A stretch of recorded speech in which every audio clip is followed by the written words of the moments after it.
اسی طرح جہاد جو ہے وہ فتنے کو ختم کرنے کے لیے ہوتا ہے. جہاں پہ مسلمانوں کے خلاف کوئی سازشیں کی جا رہی ہوں، جہاں پہ مسلمانوں کو کے خلاف جو ہے وہ اس طرح کی سازشیں ہوں کہ مسلمانوں کو آرام سے رہنے نہ دیا جا رہا ہو. ٹھیک ہے، اللہ تعالیٰ قرآن مجید میں سورہ انفال میں فرماتے ہیں وَقَاتِلُوهُمْ حَتَّى لَا تَكُونَ فِتْنَةٌ وَيَكُونَ الدِّينُ كُلُّهُ لِلَّهِ، کہ تم قتال کرو ان سے حتیٰ کہ فتنہ جو ہے نا یہ نہ رہے، یہ ختم ہو جائے. السلام علیکم ورحمۃ اللہ وبرکاتہ. الحمد للہ وحدہ والصلاة والسلام علی رسول اللہ وعلی آلہ وصحبہ اجمعین، اما بعد. قال اللہ تبارک وتعالی فی القرآن المجید والفرقان الحمید لا اکراہ فی الدین قد تبین الرشد من الغی. آج کی ہماری اس نشست کا عنوان ہے کہ غیر مسلموں کی طرف سے جو عمومی اعتراضات کیے جاتے ہیں اسلام کے اوپر، ان کو ہم ڈسکس کریں گے. اس میں جیسا کہ ہماری پچھلی نشست میں بھی اس بات کا تذکرہ ہوا تھا کہ یہاں پہ پاکستان میں ہمیں عموماً جن لوگوں کے ساتھ واسطہ پڑتا ہے وہ زیادہ تر دو طبقوں سے تعلق رکھتے ہیں. ایک نصارہ ہیں، عیسائی ہیں، اور دوسرے قادیانی ہیں. تو ہم انہی دو گروہوں کے کچھ اعتراضات کو لیں گے انشاءاللہ. سب سے پہلے اس میں کچھ باتیں ہیں تمہیدی طور پر ابتدائی، وہ ہمیں سمجھ لینی چاہیے. وہ یہ ہیں کہ کسی بھی فریق مخالف کے ساتھ جب آپ گفتگو کرنے کے لیے بیٹھیں تو آپ کے اور اس کے درمیان جو بنیادی اختلاف ہے اس کے اوپر اس کے ساتھ ڈسکشن کریں. اگر آپ فروعی اختلافات کے اندر پڑ جائیں گے تو آپ کسی نتیجے پر نہیں پہنچ سکیں گے.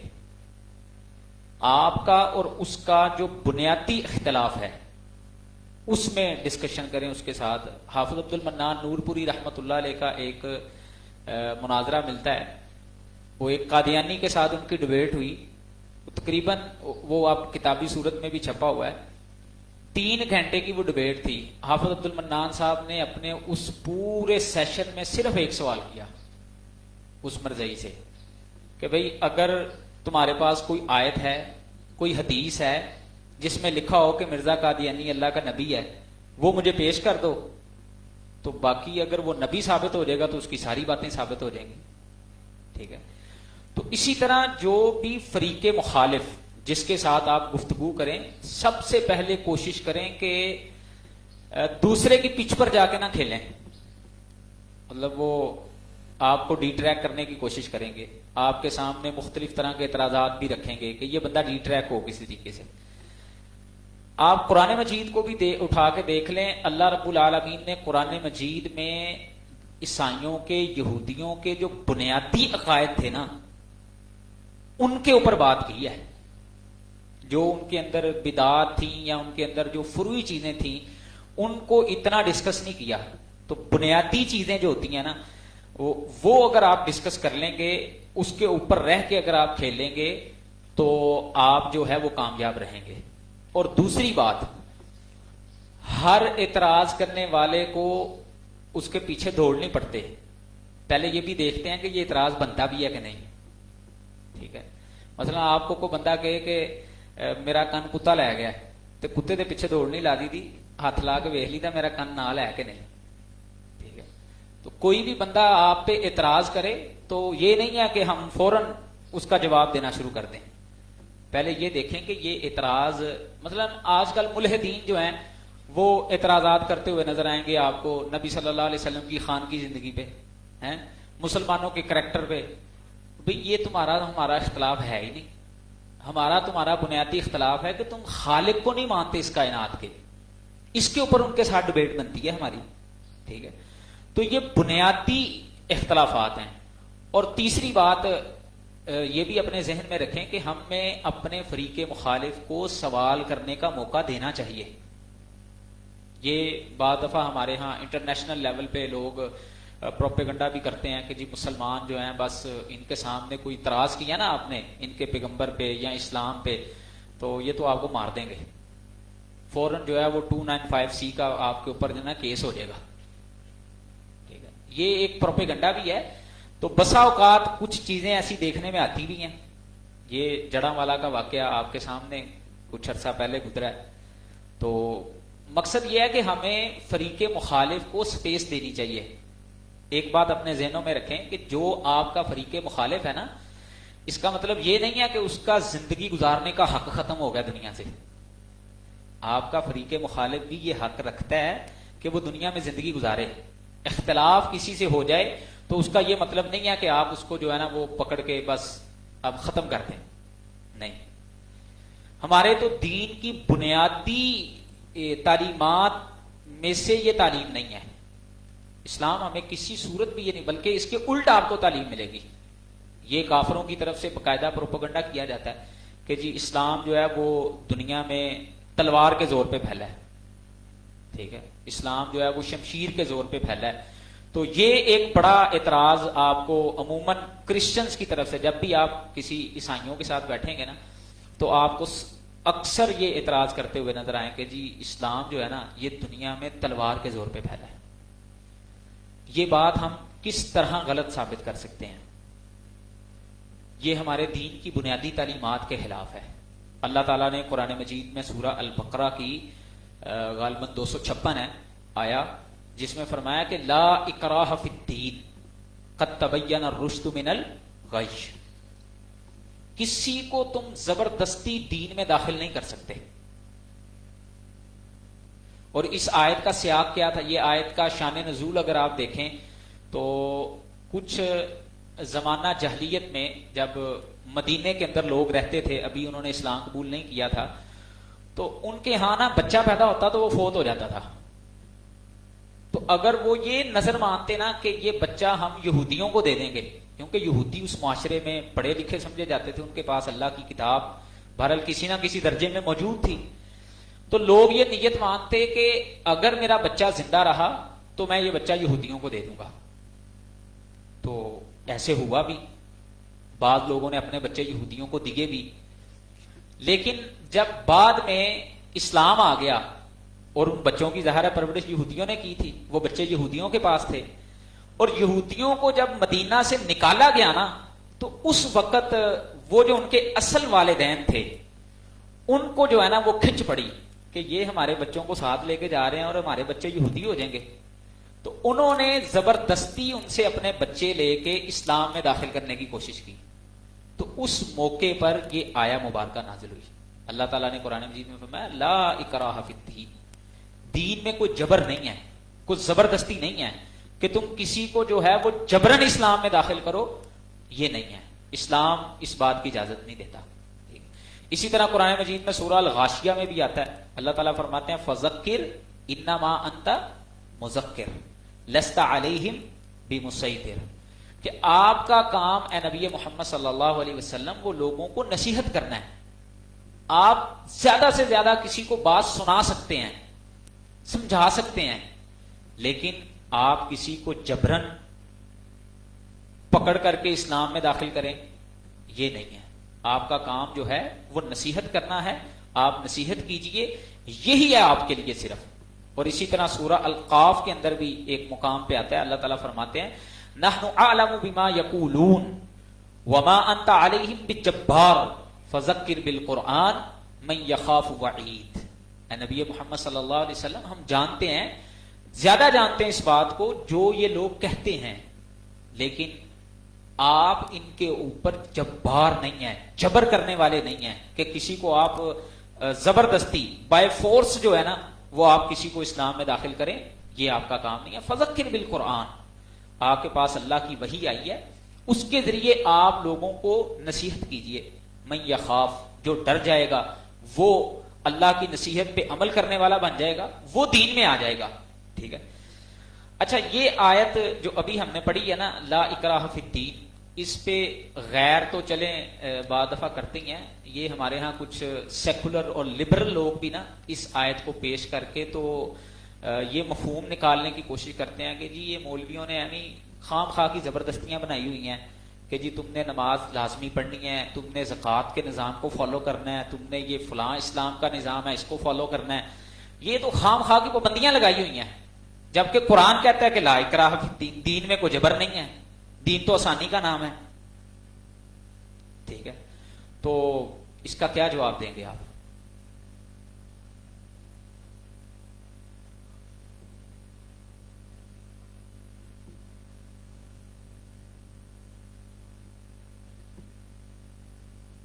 ہاں تو یہی تو وہ کہتے ہیں نا، وہ کہہ رہے ہیں کہ ٹھیک ہے اب ہم اسلام میں آگے ہیں، لیکن اب تو مول صاحب ذرا ہاتھ تھوڑا ہلکا رکھیں، سپیس دیں تھوڑی سی. دیکھیں اس کی ایک عقلی سی بات ہے، بڑی سمپل سی، کہ جب تک آپ کسی جگہ پہ نہیں جاتے وہاں کے رول اینڈ ریگولیشن آپ کے اوپر فالو، آپ نے ان کو فالو نہیں کرنا ہوتا. مثلا میں یہاں پہ بیٹھا ہوا ہوں، پاکستان میں ہوں، تو میرے اوپر امریکہ کے جو رول اینڈ ریگولیشن ہے وہ فالو نہیں ہے میرے لیے کرنا ضروری. مثلا میں اگر اپنے گھر میں بیٹھا ہوا ہوں تو سڑک کے جو رول اینڈ ریگولیشن ہے ان کو دیکھنا میرے اوپر لازم نہیں ہے، لیکن جب میں سڑک پر نکل جاؤں گا پھر وہاں کے جو اصول و ضوابط ہیں ان کو فالو کرنا میرے ذمے ہے. مطلب میں ون وے گاڑی چلا رہا ہوں، بندے مارتے جاؤں اور میں کہوں میری گاڑی میری مرضی، میں جیسے مرضی چلاؤں، تو دنیا مجھے چلانے دے گی؟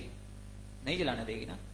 اسی لیے میں اگر امریکہ نہیں جاتا تو مجھے کوئی فورس نہیں کرے گا کہ تمہارے اوپر امریکن نیشنلٹی کے یہ اصول ہیں، یہ تمہارے اوپر لاگو ہیں. ہاں جب میں وہاں چلا جاؤں گا پھر ان کو فالو کرنا میرے اوپر ضروری ہوگا. ٹھیک ہے، تو بھائی دین اسلام کسی کو دین اسلام قبول کرنے میں فورس نہیں کرتا، لیکن جب کسی نے اسلام قبول کر لیا تو اس کو پھر اسلام کی جو تعلیمات ہیں، اسلام کے جو احکامات ہیں، اگر اللہ کرے ہمیں وہ دور نصیب ہو جائے کہ خلافت کا نظام قائم ہو، تو حکمران کی ذمہ داری ہے کہ وہ نظام میں جو نماز کا نظام ہے وہ لوگوں کے اوپر لازم کرے گا. یہ اس کی بنیادی ذمہ داریوں میں سے ایک ذمہ داری ہے. لوگوں سے سنا ہے ہم نے کہ ضیاء کے دور میں جو ہے وہ ایسے ہوتا تھا، دکانیں بند کروا دی جاتی تھی نماز کے ٹائم پہ. ٹھیک ہے، آج بھی حرم میں آپ چلے جائیں، سعودیہ میں مکہ اور مدینہ کے اندر تو ہم نے دیکھا خصوصاً کہ نماز کے ٹائم پہ جو ہے وہ دکانیں لوگ بند کر دیتے ہیں. ٹھیک ہے، تو جب آپ دین میں آگے ہیں پھر دین کے احکامات ماننا بھائی ضروری ہے، اس میں پھر جبر کوئی نہیں ہے. آپ کو دین قبول کروانے میں اگر کوئی جبر کرتا ہے تو اسلام اس کو جو ہے نا وہ ڈینائی کرتا ہے، اس کو اسلام نہیں مانتا. لیکن جب آپ نے وہ دین قبول کر لیا ہے، اس دین کے ماننے والے بن گئے ہیں، پھر اس کی تعلیمات آپ کو ماننی پڑے گی. جیسے آپ اگر سڑک پہ نہیں گئے تو آپ کے اوپر سڑک کے احکامات لاگو نہیں ہیں، لیکن جب آپ گاڑی لے کے ڈرائیو کرنے کے لیے سڑک پہ چلے گئے ہیں تو پھر بھائی وہاں پہ آپ کو خیال کرنا پڑے گا کہ یہاں کے احکامات کیا ہیں، میں نے ان کو فالو کرنا ہے. ٹھیک ہے، تو خیر یہ تو ایک ضمن بات آ گئی. اسلام کا یہ مزاج ہی نہیں ہے کہ کسی کو زبردستی اسلام میں داخل کروایا جائے. پھر دوسری بات عملاً اگر آپ دیکھ لیں، مثلا حضرت ابو بکر رضی اللہ تعالیٰ جیسا بندہ، حضرت عمر جیسا بندہ ہے، عبداللہ بن سلام جو یہودیوں کے بہت بڑے عالم تھے، ایون کہ نجاشی حبشہ کا بادشاہ تھا، ان لوگوں کو کون سی تلوار تھی جس نے اسلام قبول کروایا تھا؟ انہوں نے تو مکی دور میں اسلام قبول کیا نا، اور مکی دور میں تو مسلمانوں کا پاور بھی نہیں تھی.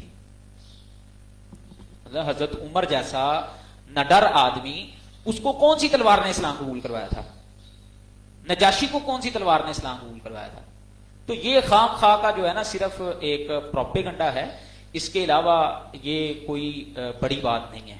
ٹھیک ہے، پھر دیکھیں تیسری بات، اگر مدنی دور کی بھی ہم بات کریں تو نبی صلی اللہ علیہ وسلم کی جب جنگیں ہوتی تھیں تو اس میں جو قیدی پکڑے جاتے تھے ان کے سامنے تو پھر دو ہی راستے ہونے چاہیے تھے کہ یہاں اسلام قبول کر لو یا ہم تمہیں مار دیں گے. اگر اسلام کا یہ مزاج ہوتا کہ کسی کو زبردستی اسلام میں داخل کرنا ہے تو پھر یہ دو راستے ہونے چاہیے تھے کہ پڑھو کلمہ نہیں تو تمہاری گردنیں اڑ رہی ہیں. جبکہ ایسا نہیں ہے. آپ دیکھیں نبی صلی اللہ علیہ وسلم نے بعض قیدیوں کو فدیہ دے کے چھوڑا ہے، ٹھیک ہے. بدر پہ تو ایون کہ یہاں تک کہا کہ بچوں کو پڑھا دیں، اس کے عوض تمہیں چھوڑ دیا جائے گا، ٹھیک ہے. بعد آپ کو اس طرح کے بھی ملیں گے کہ ان کو مفت بھی چھوڑا ہے اللہ کے نبی صلی اللہ علیہ وسلم نے، ٹھیک ہے. تو اگر اسلام کا یہ مزاج ہوتا کہ تلوار سے دھکے سے کسی کو اسلام قبول کروانا ہے تو یہ جو قیدی بن کے آئے تھے ان کے ساتھ تو اس طرح نہ کیا جاتا. اور پھر ایک اور اینگل سے دیکھیں، جب نبی صلی اللہ علیہ وسلم کسی بھی اپنے لشکر کو روانہ کرتے تھے تو ان کو کیا نصیحت فرماتے تھے کہ سب سے پہلے جا کے ان کو اسلام کی دعوت دینا، اگر وہ اسلام قبول کر لیں تمہارے بھائی ہیں. پھر نہ اسلام قبول کریں تو انہیں کہنا کہ بھائی ہماری اسلامی ریاست ہے، اس کے متحد ہو جاؤ اور تم فدیہ دو، جزیہ دو، ٹھیک ہے. اس جزیے کے عوض میں تمہاری جان، تمہارے مال، ان کی حفاظت کرنا اسلامی ریاست کی ذمہ داری ہوگی، ٹھیک ہے. اگر آپشن دو ہی تھے کہ اسلام قبول کرو نہیں تو گردن اڑا دیں گے، تو یہ آپشن کبھی بھی نہ ہوتا کہ جزیہ دو اور مسلمانوں کے متحد یہاں پہ امن سے رہو، بلکہ تمہاری حفاظت مسلمانوں کے ذمہ ہو جائے گی، ٹھیک ہے. تو یہ خام خواہ کا جو ہے نا وہ ایک صرف پروپیگنڈا ہے. چوتھی بات جو اس اعتبار سے اگر ہم دیکھیں تو دیکھیں اسلام کے اندر نفاق کی بڑی مذمت کی گئی ہے، منافق کی بڑی مذمت کی گئی ہے. وجہ کیا ہے کہ نفاق جو ہوتا ہے نا یہ انسان کو اس بات پہ مجبور کرتا ہے وہ کسی کے ساتھ دو نمبری کرے. اوپر سے بندہ کچھ ہو، اندر سے کچھ ہو، ٹھیک ہے. تو یہ جو تلوار کا زخم ہوتا ہے نا یہ انسان کے جسم پہ ہوتا ہے، دل پہ نہیں ہوتا کبھی بھی. یعنی دھکے سے جب کسی سے کوئی کام کرواتے ہیں نا وہ بےچارا چلیں آپ کے ڈر سے وقتی طور پہ کر بھی لے گا نا تو وہ دیر پا نہیں ہوگا. اسلام اگر کسی کو دھکے سے قبول کروانا ہوتا، تلواروں کے زخم لگانے ہوتے تو وہ نبی صلی اللہ علیہ وسلم کے گرویدہ نہ بنتے. لوگ تو اپنے دلوں سے نبی صلی اللہ علیہ وسلم کے گرویدہ بن گئے تھے. تو لہذا کسی کو یہ تلوار کے زور پہ نفاق کی طرح مسلمان بنانا یہ کہاں کی عقل مندی ہے؟ یہ تو خام خواہ کا جو ہے نا وہ اپنے نظام کے اندر اس طرح کے لوگوں کو پیدا کرنا ہے کہ جو آپ کے دشمن بن جائیں، ٹھیک ہے.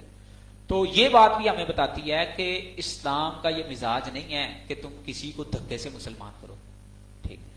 پانچویں بات، آپ مسلمانوں کی تاریخ پڑھ کے دیکھ لیں، مسلمانوں نے دنیا میں کئی سو سال تک حکومت کی ہے. مثلا اگر ہم اس سب کانٹیننٹ کی بات کریں، اس بر صغیر کی بات کریں تو یہاں پہ مسلمانوں نے تقریباً 1200 سال حکومت کی ہے. اگر اسلام کا مزاج یہ ہوتا تو یہاں پہ کوئی غیر مسلم زندہ رہ سکتا تھا؟ جبکہ آپ اسپین کو دیکھیں، اسپین پہ تقریباً مسلمانوں نے 800 سال حکومت کی ہے. 800 سال مسلمانوں کی اسپین کے اوپر حکومت رہی ہے.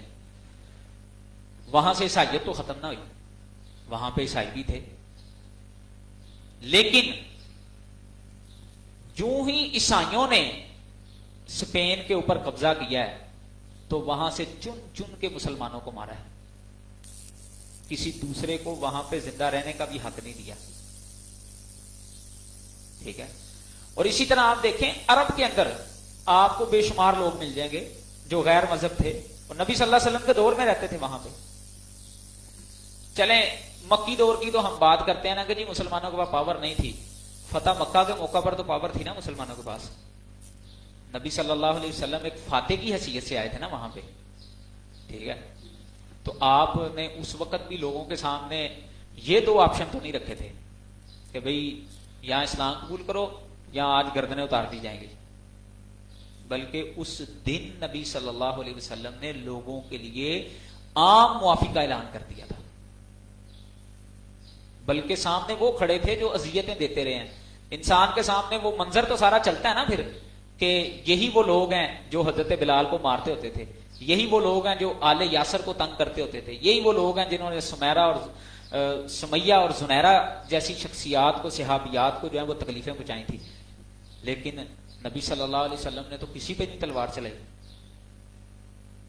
ٹھیک ہے، ماں سوائے چند ان لوگوں کے جو اذیت ناک حد تک نبی صلی اللہ علیہ وسلم کی گستاخیاں کرنے والے تھے، ان کے متعلق یہ فرمایا تھا کہ اگر یہ بیت اللہ کے پردے کے ساتھ بھی چھپے ہوں تو ان کو پکڑ کے قتل کر دینا. ٹھیک ہے، تو اسلام کا یہ مزاج نہیں ہے کہ کسی کو جو ہے نا وہ تلوار کے زور پر ہم جو ہے وہ دین اسلام میں داخل کریں. اور پھر آج کے دور کی اگر آپ بات کریں، آج کے دور میں کتنے بڑے پیمانے پہ دنیا میں کنورژن ہو رہی ہے، لوگ اسلام قبول کر رہے ہیں. آج کون سی تلوار چلائی جا رہی ہے؟ آپ امریکہ کی اگر رپورٹس پڑھ کے دیکھ لیں تو وہاں پہ کتنے لوگ اسلام قبول کر رہے ہیں اس وقت، ان پہ کون سی تلوار چلائی جا رہی ہے؟ تو یہ پروپیگنڈا کرنا کہ جی سوال نہیں کرنا، یہ مسلمان مار دیں گے، ان کا کام ہی یہ ہے، یہ تو اسلام پھیلا ہی تلوار کے زور پہ ہے، یہ خام خواہ کا ایک پروپیگنڈا ہے. اس سے علاوہ اس کی جو ہے نا وہ کوئی حیثیت نہیں ہے. اچھا، اسی سے ریلیٹ ایک سوال اور کرتے ہیں لوگ، وہ یہ ہے کہ جی اچھا تم مسلمان کہتے ہو کہ اگر اسلام تلوار کے زور پر نہیں پھیلا تو پھر تمہارے دین میں جہاد کیوں ہے اتنا؟ صورتیں ہیں پوری پوری جہاد کے نام پہ اور جہاد کے احکامات پہ، اور تمہارے نبی نے اتنی جنگیں لڑی ہیں، وہ کیوں تھی پھر؟ اگر اسلام تلوار کے زور پہ نہیں ہے تو پھر یہ کیوں تھا؟ تو اس میں انہیں بتانے کی ضرورت یہ ہے کہ بھئی آپ کو اسلام کے نظریہ جہاد کا پتہ ہی نہیں ہے کہ اسلام کا نظریہ جہاد کیا ہے. دیکھیں، جہاد کن وجہوں سے ہوتا ہے اور کن کے خلاف ہوتا ہے.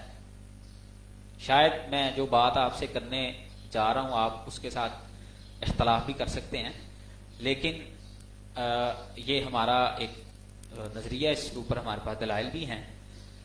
سب سے پہلے ہم ڈسکس کرتے ہیں کہ جہاد ہوتا کیوں ہے. جہاد بھائی کئی مقاصد کے لیے ہوتا ہے، جن میں سے سب سے پہلا مقصد ظلم کے خلاف ہوتا ہے. جہاں پہ مسلمانوں کے اوپر ظلم کیا جا رہا ہو وہاں پہ ہوتا ہے، نہ کہ ہر غیر مسلم کے خلاف. جہاد جو ہے وہ کسی کے خلاف اس کے کافر ہونے کی وجہ سے نہیں ہوتا کہ یہ کافر ہے بس اس کی گردن اڑا دو. جہاد کا ایک مقصد اللہ تعالیٰ نے قرآن مجید میں سورہ الحج ہے، اس کے اندر اللہ تعالیٰ فرماتے ہیں اذن للذین یقاتلون بانہم ظلموا، کہ اجازت دی گئی ہے ایسے لوگوں کو اللہ کی راہ میں لڑنے کے لیے سبب اس کے کہ ان کے اوپر ظلم کیا گیا ہے. تو جہاں پہ مسلمانوں کے اوپر ظلم ہو رہا ہو تو بھئی دنیا کا کوئی بھی قانون اس بات سے منع نہیں کرتا کہ آپ اپنا دفاع کریں. ایون کہ اگر آپ دفاع میں کسی بندے کو فائر مار دیتے ہیں نا تو آپ کے اوپر کیس نہیں ہوتا. ٹھیک ہے، تو دنیا میں کون سا قانون ہے جو اپنا دفاع کرنے سے، اپنے اوپر ظلم ہونے سے جو ہے وہ کسی کو روکتا ہے؟ نہیں روکتا. تو جہاد بھائی کسی کو اسلام میں جبرن داخل کرنے کے لیے نہیں ہے. جہاد کا پہلا مقصد یہ ہے کہ یہ ظلم کے خلاف ہوتا ہے. جہاں پر مسلمانوں کے اوپر ظلم ڈھایا جا رہا ہوتا ہے وہاں پہ اللہ تعالیٰ نے ہمیں جہاد کرنے کی اجازت دی ہے. اسی طرح قرآن مجید میں ایک اور مقام پہ سورہ النساء میں اللہ تعالیٰ فرماتے ہیں وَمَا لَكُمْ لَا تُقَاتِلُونَ فِي سَبِيلِ اللَّهِ وَالْمُسْتَضْعَفِينَ مِنَ الرِّجَالِ وَالنِّسَاءِ وَالْوِلْدَانِ الَّذِينَ يَقُولُونَ رَبَّنَا أَخْرِجْنَا مِنْ هَٰذِهِ الْقَرْيَةِ الظَّالِمِ أَهْلُهَا. یہ کیا ہو گیا تمہیں؟ تم کیوں نہیں لڑائی کرتے اللہ کی راہ میں؟ حالانکہ مستضعفین جو کمزور لوگ ہیں، مرد ہیں، عورتیں ہیں، بچے ہیں، وہ کہہ رہے ہیں کہ اے اللہ تو ہمیں نکال دے ایسی بستی سے جس کے رہنے والے ہمارے اوپر ظلم کرنے والے ہیں. تو اس آیت میں بھی اللہ تعالیٰ نے ان لوگوں کے لیے جہاد کرنے کی اجازت ہمیں دی ہے جن کے اوپر ظلم کیا جا رہا ہوتا ہے. اس ظلم کے خلاف ہم جہاد کرتے ہیں، نہ کہ کسی کو زبردستی اسلام میں داخل کرنے کے لیے جہاد کرتے ہیں. ٹھیک ہے. اسی طرح جہاد جو ہے وہ فتنے کو ختم کرنے کے لیے ہوتا ہے.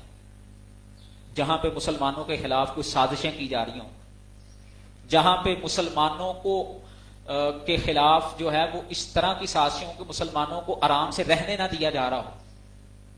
ٹھیک ہے. اللہ تعالیٰ قرآن مجید میں سورہ انفال میں فرماتے ہیں وَقَاتِلُوهُمْ حَتَّى لَا تَكُونَ فِتْنَةٌ وَيَكُونَ الدِّينُ كُلُّهُ لِلَّهِ، کہ تم قتال کرو ان سے حتیٰ کہ فتنہ جو ہے نا یہ نہ رہے، یہ ختم ہو جائے. اور اس آیت کی تفسیر عبداللہ ابن عمر رضی اللہ تعالیٰ عنہ سے صحیح بخاری کے اندر ہے. صحیح بخاری میں حدیث کا نمبر ہے 4514، 4514 صحیح بخاری کی وہ حدیث ہے. اس کا مفہوم کیا ہے کہ عبداللہ ابن عمر رضی اللہ تعالیٰ عنہ کے پاس ایک بندہ آیا اور آ کے کہنے لگا کہ اے عبداللہ ابن عمر، آپ جو ہے وہ کافروں کے خلاف کیوں نہیں لڑتے؟ تو انہوں نے کہا کہ ہم کافروں کے خلاف اللہ کے نبی صلی اللہ علیہ وسلم کے دور میں لڑ چکے ہیں، اب ہمارے لیے جو ہے وہ نماز ہے، روزہ ہے، حج ہے. تو انہوں نے کہا کہ کیا یہ قرآن کا حکم نہیں ہے وَقَاتِلُوهُمْ حَتَّى لَا تَكُونَ فِتْنَةٌ، کہ تم ان کے ساتھ لڑائی کرو حتیٰ کہ فتنہ باقی نہ رہے. تو عبداللہ ابن عمر کی اس روایت کو پڑھیں تو اس سے سمجھ یہ آتا ہے کہ وہ فتنہ سمجھتے تھے جو اسلام کے خلاف سرکشی کرنے والے لوگ تھے، نہ کہ وہ شرک کو فتنہ سمجھتے تھے. مثلا ایک بندہ کسی جگہ پہ رہ کے شرک کر رہا ہے تو یہ نہیں ہے کہ آپ اس کو جو ہے وہ جا کے قتل کر دیں گے. ہاں اس کے لیے حکم اور ہے کہ آپ اس کے لیے تبلیغ کریں گے، آپ اس کو جا کے سمجھائیں گے. لیکن اگر کوئی کافر مسلمانوں کے خلاف کوئی اقدامات نہیں کر رہا، وہ امن کے ساتھ رہ رہا ہے، تو آپ ان کے خلاف خام خواہ تلوار نہیں چلائیں گے. اس کی مثالیں آپ کو بے شمار مل جائیں گی. نبی صلی اللہ علیہ وسلم نے حبشہ کے جو عیسائی تھے ان کے خلاف کون سا جہاد کیا تھا؟ وہاں کے بادشاہ نے تو مسلمانوں کو رہنے کے لیے جگہ دے دی تھی، اس لیے اس کے خلاف کوئی جہاد نہیں کیا اللہ کے نبی صلی اللہ علیہ وسلم نے. اسی طرح قرآن مجید کے اندر آیا مبارکہ موجود ہے جس میں اللہ تعالیٰ نے سورہ الصف کی یہ آیت ہے، سورہ الممتحنہ کی سورہ ممتحنہ کی آیت نمبر 8 اور 9 ہے. اس میں اللہ تعالیٰ فرماتے ہیں لا ينهاكم الله عن الذين لم يقاتلوكم في الدين ولم يخرجوكم من دياركم ان تبروهم وتقسطوا اليهم ان الله يحب المقسطين، کہ اللہ تمہیں منع نہیں کرتا کہ تم جو ہے وہ نہ لڑائی کرو ایسے لوگوں سے. اللہ تعالیٰ تمہیں منع نہیں کرتا ایسے لوگوں سے کہ تم جنہوں نے تمہارے دین کے معاملے میں تم سے لڑائی نہیں کی، تمہیں تمہارے گھروں سے نہیں نکالا، کہ تم ان کے ساتھ نیکی کرو. اللہ تمہیں منع نہیں کرتا ان کے ساتھ نیکی کرنے سے، بلکہ اللہ فرماتے ہیں وَتُقْسِطُوا إِلَيْهِمْ، تم ان کی طرف انصاف کی بات کہا کرو. ان اللہ يحب المقسطین، اللہ تعالیٰ تو انصاف کرنے والوں کو پسند کرتا ہے. ہاں انما ينهاكم الله عن الذين قاتلوكم في الدين واخرجوكم من دياركم، اللہ تعالیٰ تمہیں منع کرتے ہیں ایسے کافروں کے ساتھ دوستیاں، ایسے کافروں کے ساتھ نیکی سے کہ جنہوں نے تمہارے ساتھ قتال کیا، جنہوں نے تمہیں تمہارے گھروں سے نکال دیا. ٹھیک ہے، ان سے اللہ تعالیٰ منع کرتے ہیں ان تولوہم، یہ کہ تم ان کے ساتھ دوستیاں لگاؤ. ومن یتولہم، اور جو ان کے ساتھ دوستی لگائے گا فاولئک هم الظالمون، پس وہ ظالموں میں سے ہے. ٹھیک ہے، یہ عقیدے کی ایک بحث ہے. بہرحال عقیدہ الولاء والبراء اسے کہتے ہیں کہ کافروں کے ساتھ ہماری دوستیاں جو ہیں وہ کس حد تک ہیں. تو اسلام ہمیں ظاہری رکھ رکھاؤ کافروں کے ساتھ اس کی اجازت دیتا ہے. بھائی نبی صلی اللہ علیہ وسلم بذات خود کافروں کے ساتھ معاہدے نہیں کیا. آپ نے میثاق مدینہ کیا تھا؟ تاریخ میں جو میثاق مدینہ مشہور ہے وہ کیا تھا؟ یہودیوں کے ساتھ معاہدہ تھا نا، جوائنٹ ڈیفنس تھا وہ، کہ ہم دونوں پارٹیاں مل کر کے مدینے کا دفاع کریں گی. اگر کافروں کو ان کے کفر کی وجہ سے، کافر ہونے کی وجہ سے زندہ رہنے کا حق نہیں ہے تو پھر نبی صلی اللہ علیہ وسلم نے ان کے ساتھ معاہدے کیوں کیے؟ تو یہ جو ہمارے ہاں ایک سوچ پائی جاتی ہے نا کہ جی کافروں کو تو بس کفر کی وجہ سے نہیں، ہاں ایسا کافر جو تمہارے خلاف سازشیں کر رہا ہے، ایسا کافر جو مسلمانوں کے خلاف پروپیگنڈا کر رہا ہے، ٹھیک ہے، ایسے کافروں کے خلاف ہمیں اسلام جو ہے وہ کہتا ہے کہ تم جہاد کر سکتے ہو جو مسلمانوں پہ ظلم کر رہے ہیں، ٹھیک ہے۔ اچھا آپ جب یہ آرگومنٹ پیش کرتے ہیں نا، یہ والا نظریہ پیش کرتے ہیں، اس سے ہمارے بعض مسلمان بھائی بھی اور کچھ لوگ متفق نہیں ہیں اس نظریے کے ساتھ، بہرحال تو ہمیں تو بہرحال دلائل سے یہی بات سمجھ آئی ہے کہ اسلام نے جو ہمیں نظریہ جہاد دیا ہے وہ ایسے کافروں کے خلاف ہے کہ صرف کافر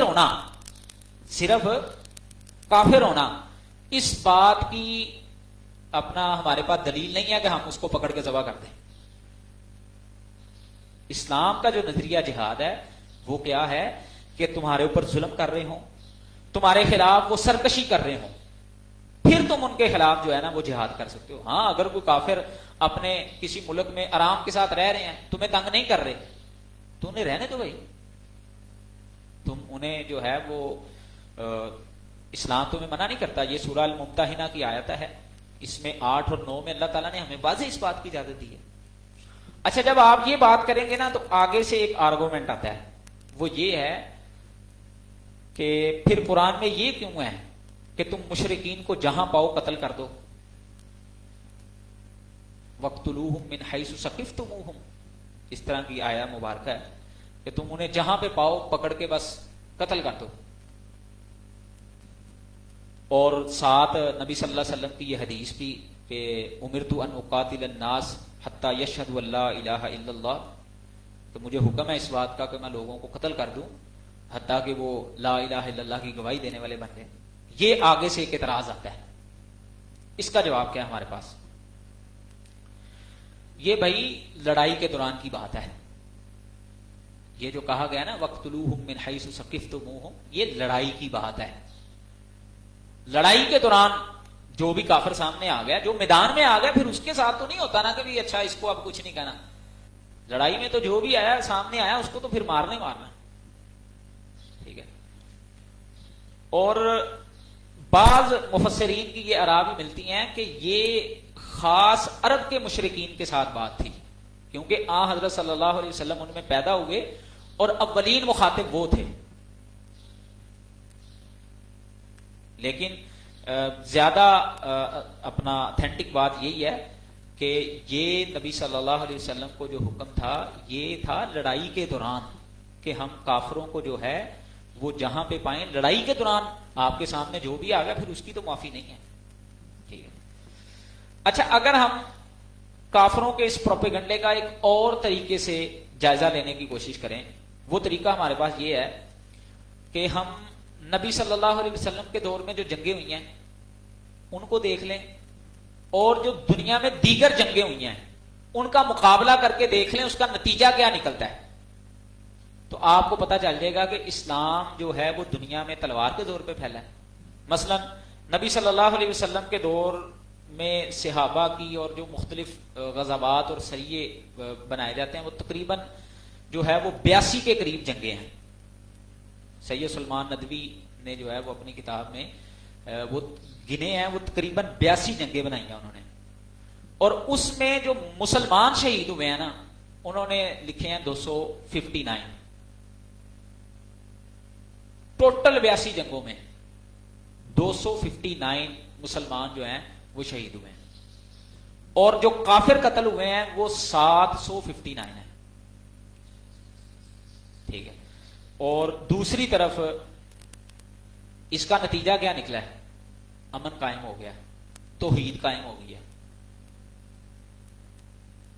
اور کافروں کی جنگیں اگر آپ دیکھیں تو کروڑوں آدمی قتل ہوئے ہیں اور نتیجہ پھر فساد ہے۔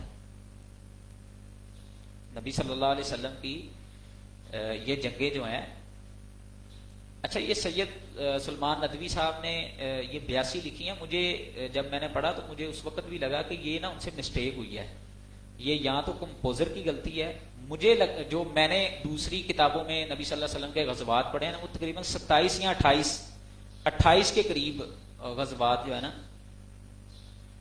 52 بنتے ہیں. اچھا تو وہ جب میں نے پڑھا تو مجھے بھی یہ کھٹکا تھا کہ لگتا ہے یہ نا کسی کمپوزر سے غلطی ہوئی ہے. عموماً جو مورخین بیان کرتے ہیں وہ یہی بیان کرتے ہیں کہ 27 یا 28 غزوات جو ہے نا وہ نبی صلی اللہ علیہ وسلم نے لڑے ہیں. ٹھیک ہے, تو دیکھیں اب 28 جنگوں میں صرف اتنے سے بندے مرے ہیں اور نتیجے میں امن قائم ہو گیا, اور دوسری طرف کروڑوں بندے مرے ہیں. ہٹلر نے کتنا بندہ مارا تھا.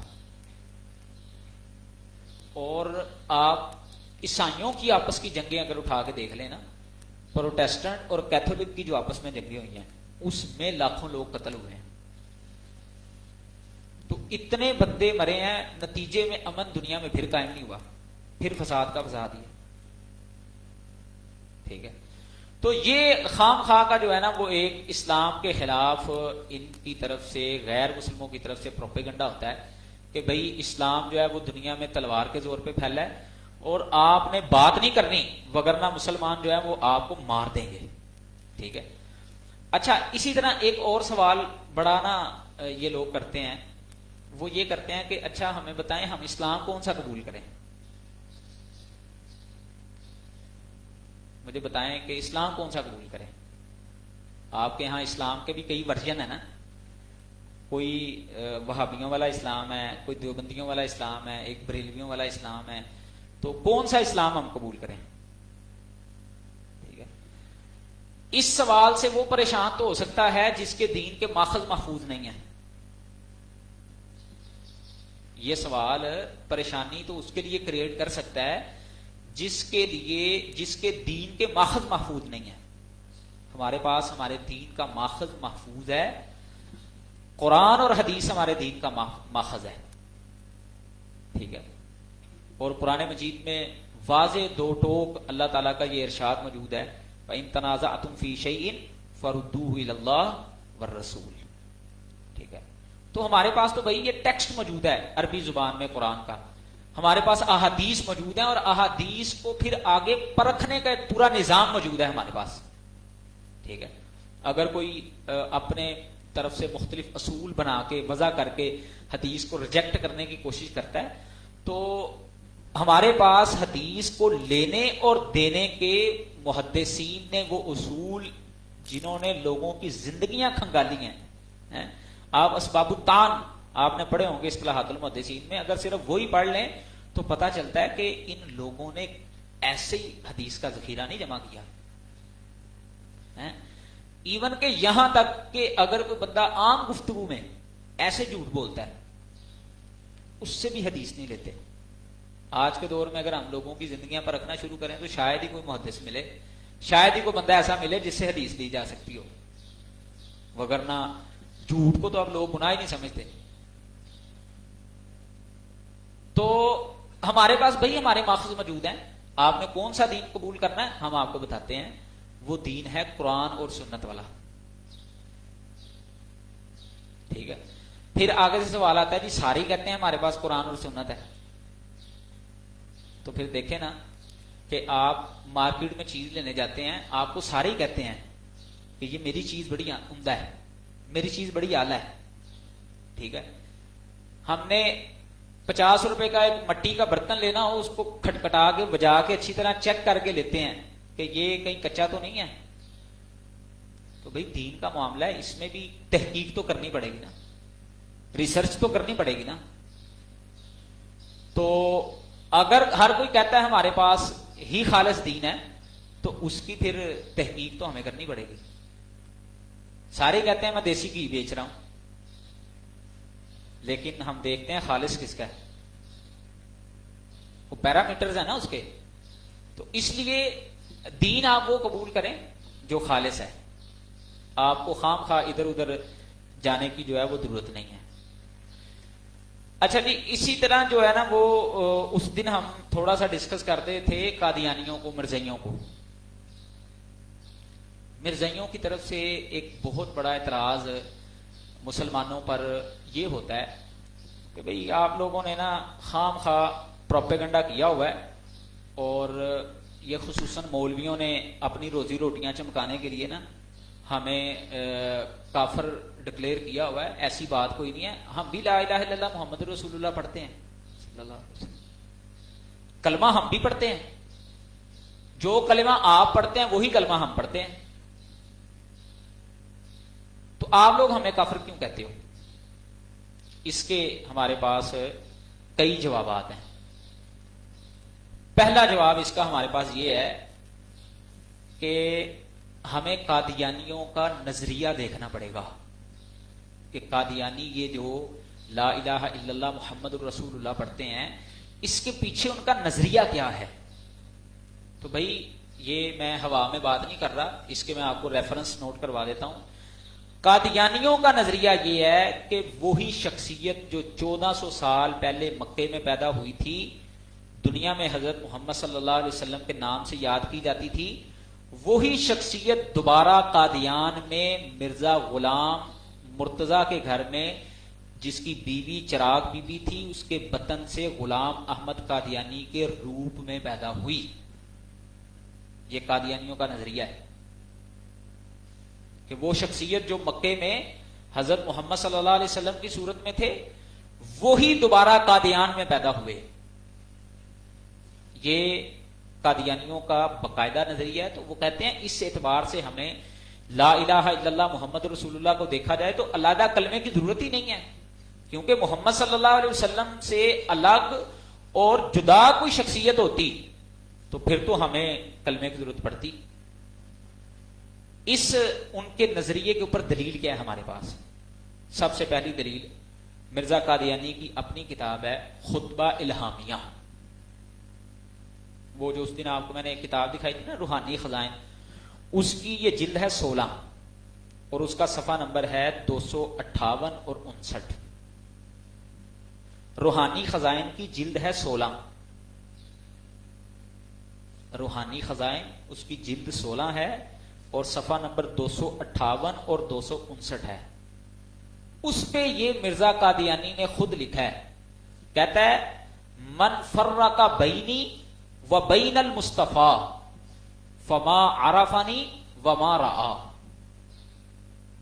کہ جس بندے نے مجھ میں اور محمد مصطفیٰ صلی اللہ علیہ وسلم میں تفریق کی، اس نے مجھ کو نہیں دیکھا اور نہیں پہچانا.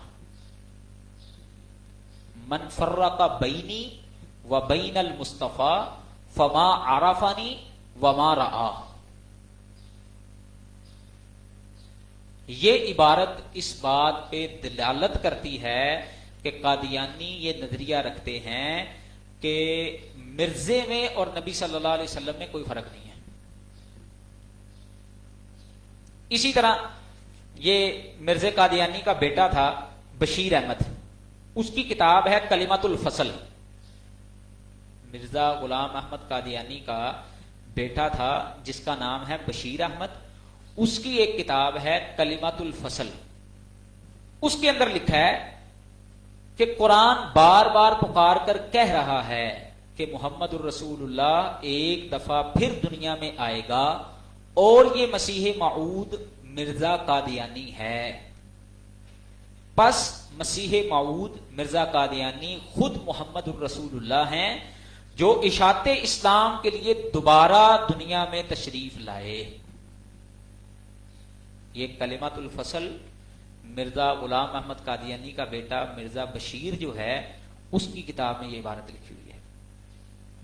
اس کا صفحہ نمبر ہے 105.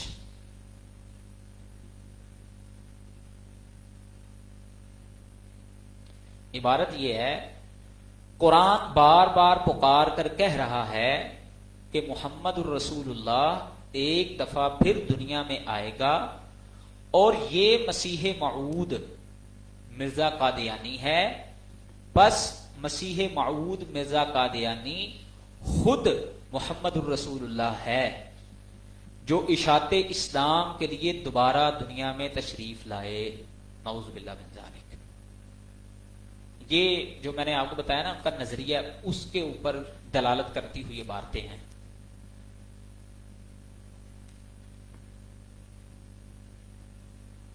اچھا، یہ نظریہ نا مرزا بشیر احمد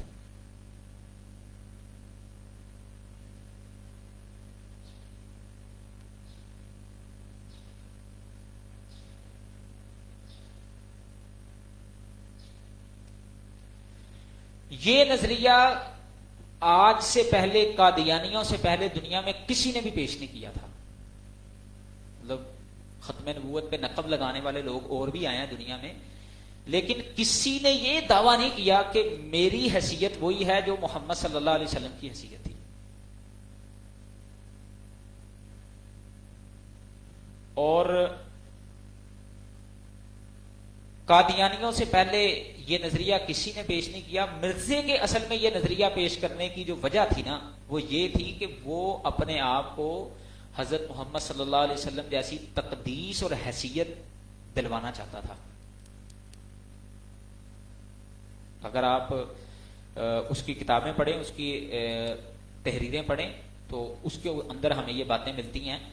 مثلا اس کی کتاب ہے ایک تذکرہ، مرزا غلام احمد قادیانی کی کتاب ہے تذکرہ. یہ تذکرہ جو ہے نا، اس کے الہامات کا مجموعہ ہے.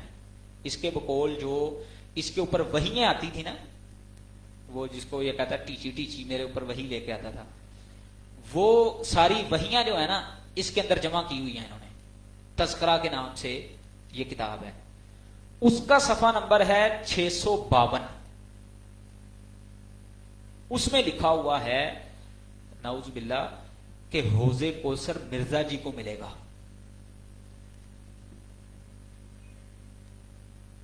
یہ مرزے کی کتاب میں لکھا ہوا ہے. دراصل یہ اپنے آپ کو وہ حیثیت دلوانا چاہتا تھا. اور اسی طرح تذکرہ ہی کے صفحہ نمبر 83 پہ لکھا ہوا ہے کہ رحمت للعالمین مرزا قادیانی ہے. نعوذ باللہ. رحمت للعالمین مرزا قادیانی ہے. تذکرہ اس کی کتاب ہے، اس کا صفحہ نمبر 83 ہے، 83 نمبر صفحہ. پہلے والے کا صفحہ تھا 652 652.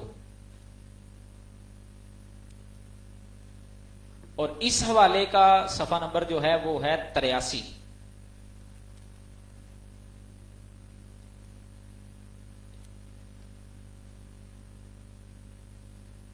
بلکہ نقل کفر کفر نہ باشد، اگر آپ مرزے غلام احمد قادیانی کی تحریریں پڑھیں تو اس میں آپ کو یہاں تک بھی ملے گا کہ نعوذ باللہ اس نے اپنے آپ کو نبی صلی اللہ علیہ وسلم سے بڑھا کے بیان کیا ہے. حوالہ خطبات الہامیہ اس کی کتاب ہے.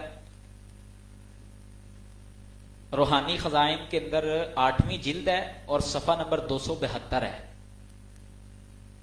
روحانی خزائن جلد 8 صفحہ نمبر 272. اس میں مرزے نے خود لکھا ہے، کہتا ہے محمد الرسول اللہ کی یہ دوسری بعثت کی روحانیت پہلی کے مقابلے میں زیادہ قوی، زیادہ کامل اور زیادہ مضبوط ہے. نعوذ باللہ من ذالک. محمد الرسول اللہ کی یہ دوسری بعثت کی روحانیت پہلی کے مقابلے میں زیادہ قوی، زیادہ کامل اور زیادہ مضبوط ہے. یعنی اپنی شان کو یہ نبی صلی اللہ علیہ وسلم سے بھی بڑھا رہا ہے.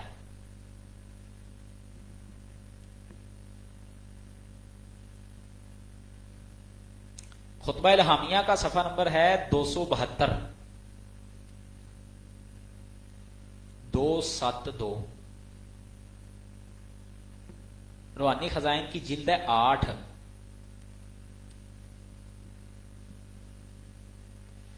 اسی طرح ایک نا مرزا قادیانی کے دور میں اس کی جماعت کا نا ایک شاعر تھا جو نظمیں پڑھتا ہوتا تھا. اس کا نام تھا قاضی ظہور الدین. قاضی ظہور الدین. اس بندے نے مرزا قادیانی کی زندگی میں یہ شعر پڑھے اور مرزائیوں کا ایک اخبار چھپتا تھا جس کا نام تھا اخبار البدر. اخبار البدر 1906 کا جو اخبار البدر ہے نا، 1906 کا، مرزا مرا تھا 1908 میں. 1906 کا جو اخبار البدر ہے اس کے اندر باقاعدہ یہ شعر چھپے تھے. وہ شعر کیا تھے؟ محمد پھر اتر آئے ہیں ہم میں، محمد پھر اتر آئے ہیں ہم میں، اور آگے سے ہیں بڑھ کر اپنی شان میں. محمد دیکھنے ہوں جس نے اکمل، غلام احمد کو دیکھے قادیان میں. یہ مرزے کی جماعت کا شاعر تھا قاضی ظہور الدین، اس نے یہ نظم پڑھی تھی اور یہ شعر مرزے کی زندگی میں اخبار البدر کے اندر چھپے. تو جی محمد پھر اتر آئے ہیں ہم میں اور آگے سے ہیں بڑھ کر اپنی شان میں. محمد پھر اتر آئے ہیں ہم میں اور آگے سے ہیں بڑھ کر اپنی شان میں. محمد دیکھنے ہوں جس نے اکمل، غلام احمد کو دیکھے قادیان میں.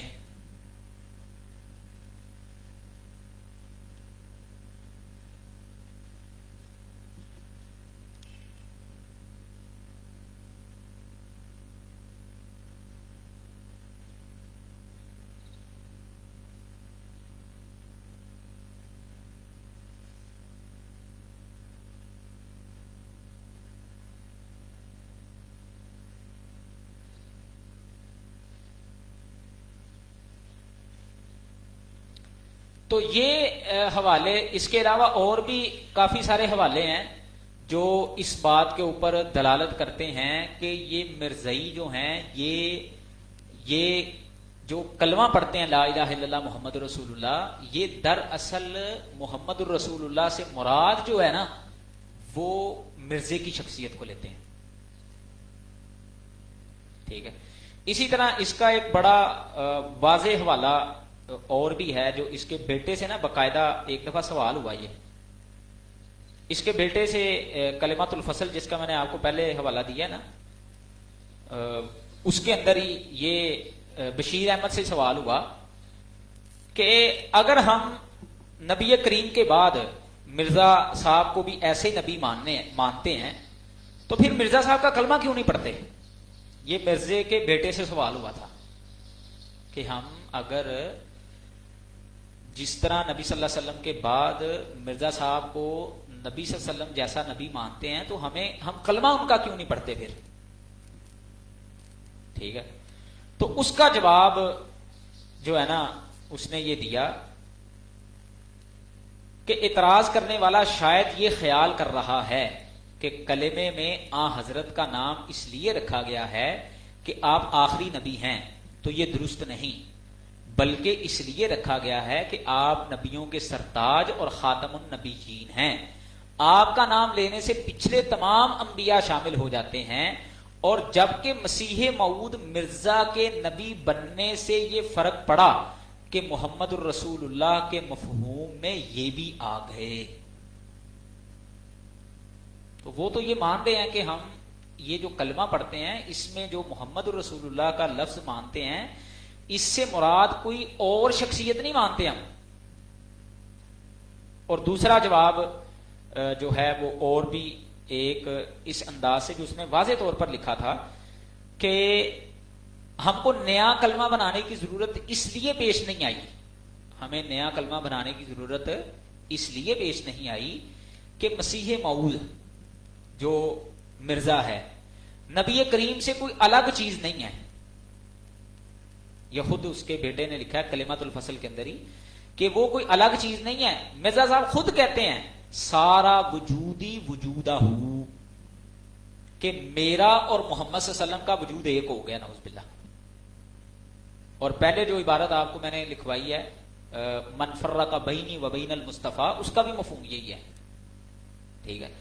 تو یہ کہتا ہے کہ ہمیں نیا کلمہ بنانے کی اس لیے ضرورت پیش نہیں آئی، بس مسیح موعود مرزا خود محمد الرسول اللہ ہیں جو اشاعت اسلام کے لیے دوبارہ دنیا میں تشریف لائے ہیں، اس لیے ہم کو کسی نئے کلمے کی ضرورت نہیں. ہاں اگر محمد رسول اللہ کی جگہ کوئی اور آتا تو ضرورت پیش آتی. یہ اس کی کلمات الفصل، اس کا صفحہ نمبر 157 اور 158 ہے. کلمات الفصل کا صفحہ 157 اور 158 کے اوپر یہ مرزے کے بیٹے نے خود اس کی زندگی میں جب اس سے سوال ہوا تو اس نے اس کا یہ جواب دیا تھا.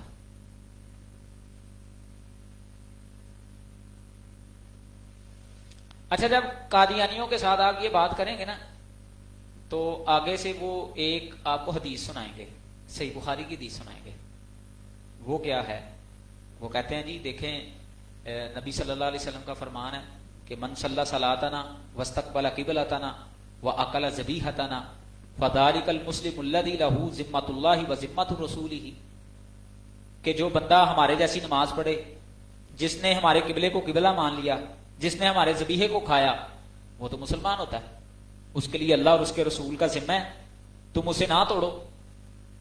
تو ہم نماز بھی پڑھتے ہیں تمہارے جیسی، اور قبلہ بھی ہمارا وہی ہے جو تمہارا ہے، اور ذبیحہ بھی دیکھو ہم آپ لوگوں کی دکانوں سے گوشت لے کے کھاتے ہیں.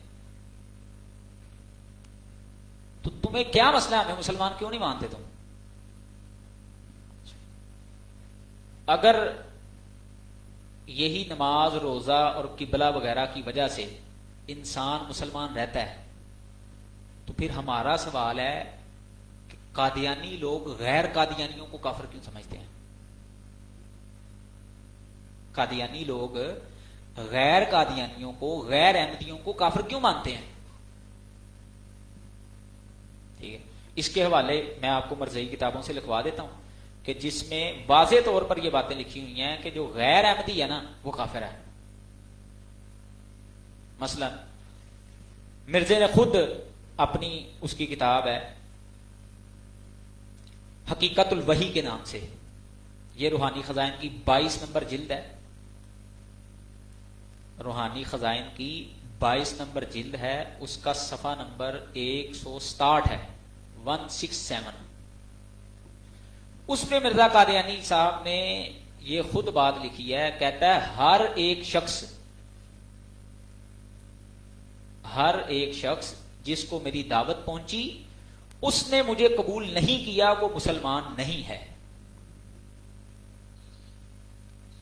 ہر وہ شخص جس کو میری دعوت پہنچی اس نے مجھے قبول نہیں کیا، وہ مسلمان نہیں ہے. یہ مرزا قادیانی نے خود اپنی کتاب حقیقت الوحی کے اندر لکھا ہے. تو بھئی یہ جو حدیث کے اندر آپ نے باتیں پڑھ کے سنائی ہیں یہ تو ہمارے اندر بھی پائی جاتی ہیں. ہم مرزے کو نہیں مانتے تو مرزے کی عبارت کے مطابق تو ہم کافر ہیں نا، ہم مسلمان نہیں ہیں. ہمیں کیوں کافر کہتے ہو پھر تم؟ اسی طرح مرزا قادیانی کے بیٹے بشیر احمد نے، یہ پہلے بھی میں نے آپ کو حوالہ لگوایا نا کلمت الفصل کا، اسی کتاب کے صفحہ نمبر 110 پہ، کلمت الفصل کا صفحہ نمبر 110 ہے، اس پہ یہ بات لکھی ہوئی ہے. کہتا ہے جو محمد صلی اللہ علیہ وسلم کو مانتا ہے پر مسیح موعود مرزا قادیانی کو نہیں مانتا، وہ نہ صرف کافر بلکہ پکا کافر اور دائرہ اسلام سے خارج ہے. کہتا ہے کہ جو محمد صلی اللہ علیہ وسلم کو مانتا ہے اور مسیح موعود مرزا قادیانی کو نہیں مانتا، وہ نہ صرف کافر بلکہ پکا کافر اور دائرہ اسلام سے خارج ہے.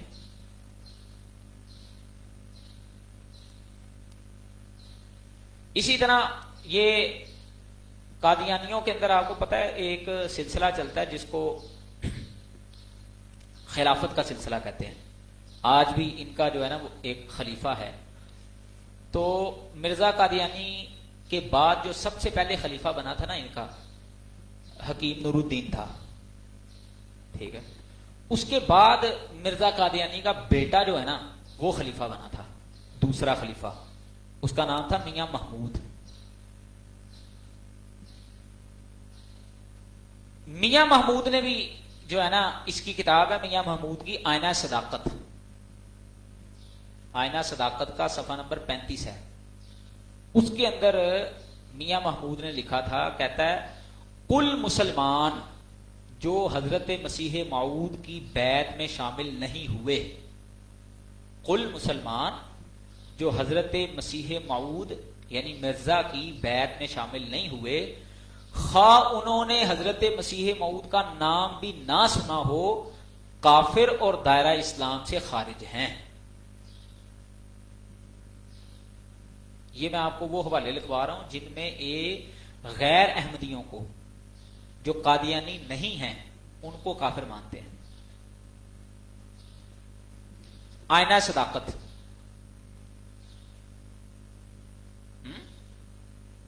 آئینہ صداقت کا صفحہ 35 ہے.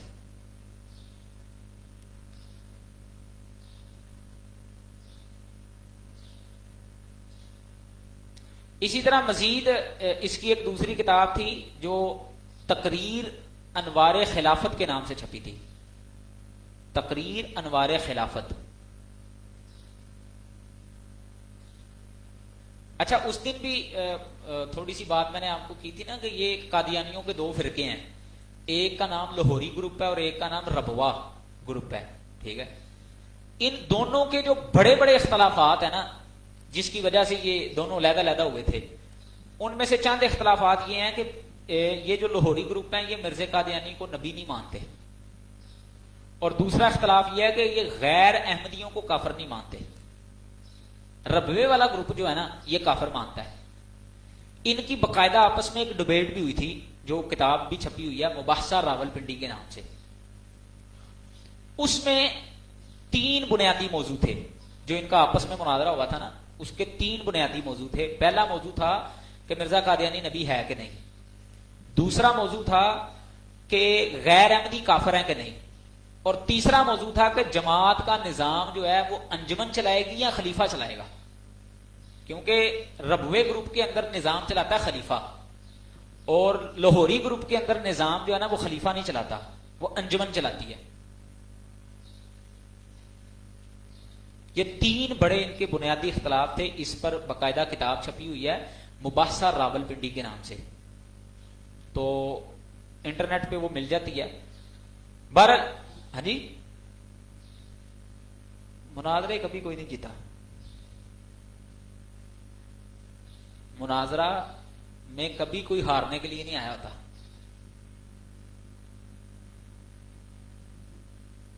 ہمارے استاد ہیں داؤد ارشد صاحب جن سے ہم نے مناظرہ پڑھا، تو وہ کہتے ہوتے تھے کہ مناظر کو اللہ نے ایک زبان دی ہوتی ہے، ٹھیک ہے، اور اس کا جو ٹائم ہوتا ہے نا وہ اس نے پورا کرنا ہی ہوتا ہے. اس لیے جس کی زبان جتنی تیز ہوتی ہے وہ اتنا اچھا مناظر ہوتا ہے. جیسے جس کی زبان جتنی تیز ہو وہ اچھا وکیل ہوتا ہے نا، اسی طرح مناظر بھی جس کی زبان زیادہ اچھی ہوتی ہے نا، تیز ہوتی ہے. آپ ماشاءاللہ یحییٰ عارفی صاحب سے پڑھ رہے ہیں آج کل، تو آپ کو اندازہ ہوتا ہوگا. تو ایویں نہیں لوگ انہوں کو یرک دے. تو بہرحال یہ مناظروں میں ہار جیت نہیں ہوتی بھائی. گفتگو کا اختتام اکثر لڑائیوں پہ ہوتا ہے، اور بہت کم مناظرے ہیں جو خوش اسلوبی کے ساتھ اینڈ پہ ختم ہوتے ہیں. یہ میں مسل کی مناظروں کی بات کر رہا ہوں. ویسے جو ہمارے غیر مسلموں کے ساتھ انٹرنیشنل لیول پہ مناظرے ڈبیٹس ہوتی ہیں ان کا تو خیر سٹائل ہی اور ہوتا ہے نا. مثلا ڈاکٹر ذاکر نائک صاحب کی ہوتی ہیں ڈبیٹس، یا خابر رشید بٹ صاحب آپ کو پڑھا کے گئے ہیں، ان کی بھی کرسچنز کے ساتھ ڈبیٹس ہوتی ہیں. تو اس میں سٹائل اور ہوتا ہے. اس میں سٹائل یہ ہوتا ہے کہ مثلا ایک بندے نے آگے پہلے 40 منٹ میں اپنا کیس پیش کرنا ہے، پھر دوسرے نے آگے 40 منٹ میں اپنا کیس پیش کرنا ہے، پھر دونوں کے پاس 30 منٹ ہوتے ہیں ریبٹل کے، کہ جو اعتراضات ہوئے ہوتے ہیں ان کے جواب دینے ہوتے ہیں. ٹھیک ہے. اس میں یہ نہیں ہوتا میں پچھلی ٹرم چاہے گل کی نے وہ جواب نہیں دیتا، میں انج نہیں کیتا، وہ بچ ہی بولنا شروع ہو جاتے ہیں، رولا پی جاتا ہے. وہ کام اس میں نہیں ہوتا جو انٹرنیشنل لیول پہ ہماری ڈبیٹس ہوتی ہیں نا اسلام کی سطح پہ غیر مسلموں کے ساتھ. باقی مسل کی آپ کو پتہ ہی ہے، اس کا اختتام اکثر لڑائی ہوتی ہے یا پولیس آ جاتی ہے.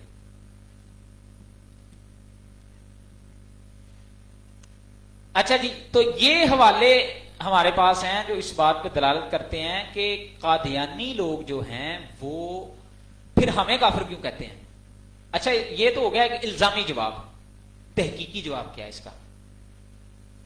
تحقیقی جواب یہ ہے کہ اس حدیث میں نماز قبلے اور ذبیحے کی نسبت رسول اکرم صلی اللہ علیہ وسلم اور صحابہ کی طرف ہے، کہ جس نے نبی صلی اللہ علیہ وسلم جیسی نماز پڑھی، جس نے نبی صلی اللہ علیہ وسلم جیسا قبلہ پکڑا، جس نے جو ہے وہ دیگر جو اسلام کے شاعر ہیں ان کو اپنایا، جبکہ قادیانی تو قرآن اور حدیث کو نبی صلی اللہ علیہ وسلم کے کہنے کی وجہ سے نہیں اپناتے، بلکہ وہ مرزا قادیانی کے کہنے کی وجہ سے اپناتے ہیں۔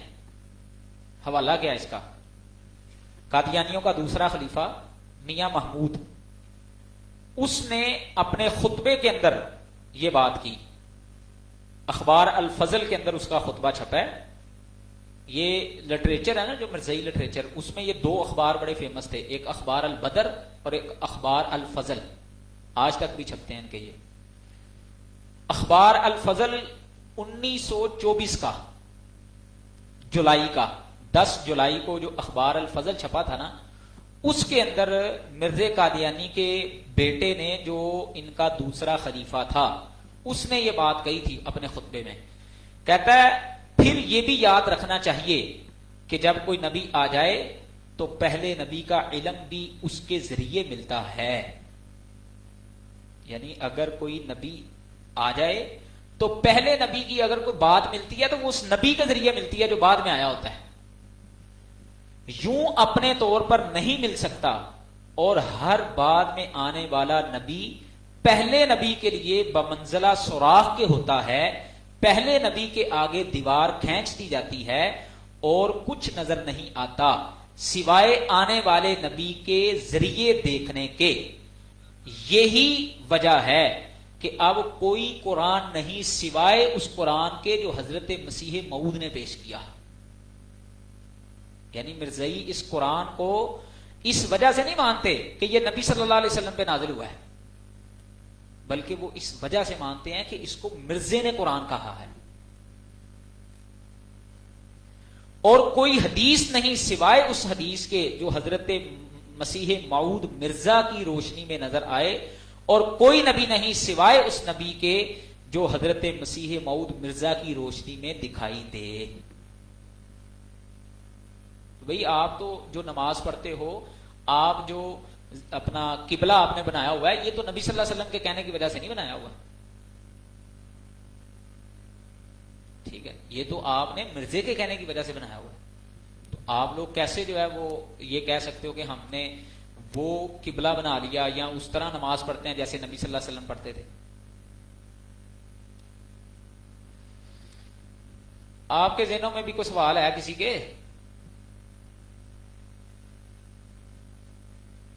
تقریر انوار خلافت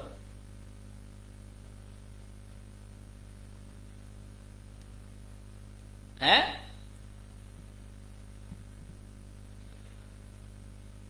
ہمارے پاس موجود ہے، نیٹ پہ پڑے ہوئے ہیں، ہاں ان کی ویب سائٹ یہاں پہ پاکستان میں بین ہے، آپ وہ کیا لگاتے ہوتے ہیں وی پی این، وہ لگا کے ان کی ویب سائٹ کھولیں اور سارا کچھ سامنے آ جاتا ہے، سارے وہاں پہ پڑے ہوئے ہیں۔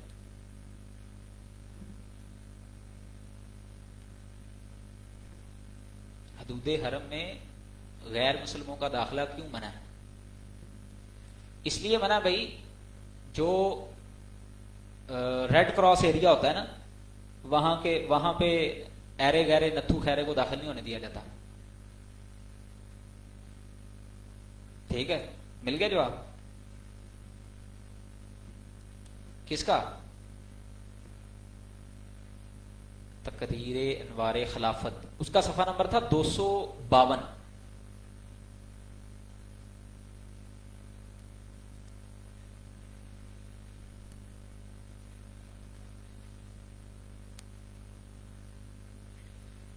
ہاں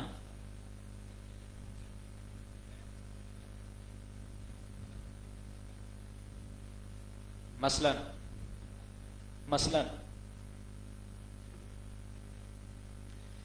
اسلام میں آپ کو جتنے بھی مار کے ملیں گے نا، صحابہ کرام نے جتنی بھی غزوات کی ہیں، اس کے پیچھے کوئی نہ کوئی ریزن تھی جس وجہ سے مسلمانوں نے جا کے ان کے اوپر حملہ کیا۔ یہاں تو وہ ہمارے علاقے تھے، ٹھیک ہے، وہاں پہ مسلمانوں پہ ظلم ہوتا تھا، یہاں وہ لوگ مسلمانوں کے خلاف سازشیں کر رہے ہوتے تھے۔ مثلا نبی صلی اللہ علیہ وسلم جو تبوک کے مار پہ نکلے ہیں، خبر ملی تھی نا آپ کو کہ وہ اب تیاری کر رہے ہیں کہ اب ہم حملہ کریں. تو یہ تو بڑا اپنا لڑائی کے اندر اصول چلتا ہے کہ بہترین دفاع یہ ہوتا ہے کہ تم پہلے حملہ کر دو، بجائے اس کے کہ دشمن تمہارے اوپر کودے. اس سے بہتر یہ ہے کہ تم جا کے پہلے حملہ کر دو.